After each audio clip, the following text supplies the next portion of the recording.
Nomiršu pliks un viss. Jā, kāda starpība. Es rītdien vairs nebūšu, ko es tur steigtu nevaru atļauties. Exactly. Vai nezinu, Porsche nepaņem kredītā.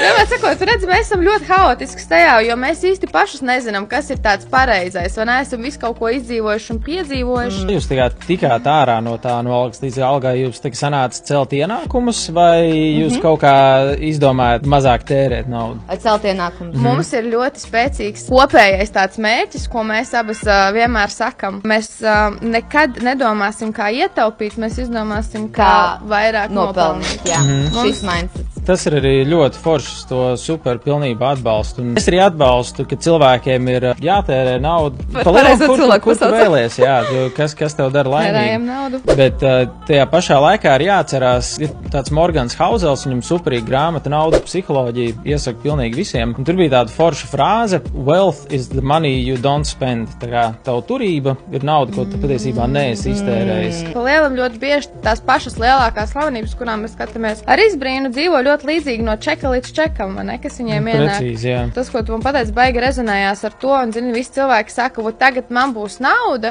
un man nebūs problēma. Nu tā nav. Mīts, vai ne? Jo bieži arī, zinām, mēs redzam, varbūt ir labi ģērbs cilvēks dārgā mašīnā, viņam blakus ir dzīves biedrs arī pārpucējies, un mēs varbūt skatāmies un domājam, pats, es gribētu būt tā kā tas džeks vai tā kā tā meitene. Aiet varbūt pašķitināti nedaudz dziļāk, tu redzi, tev ir mašīna kredītā, darbā jau tur parādas smeļas pāri galvai, stress tā, ka tu jau nevar naktīs pagulēt, un mēs vienkārši nezinām, kas tiem cilvēkiem darās galvā, tāpēc tā ārišķīgā bagātība nevienmēr nozīmē, ka tur ir viss kārtībā. Šis podkāsts, šī mazā epizode mums bija kopā ar Incredit.